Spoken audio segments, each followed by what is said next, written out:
Blender 4.0 introduces light linking.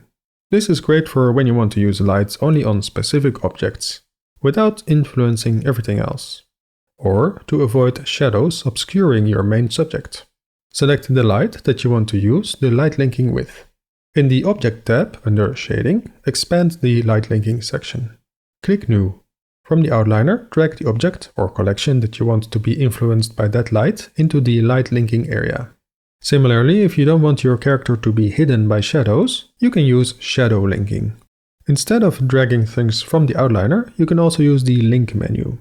Select the objects that you don't want to be influenced by light, hold Shift and select the lamp, then press Ctrl L.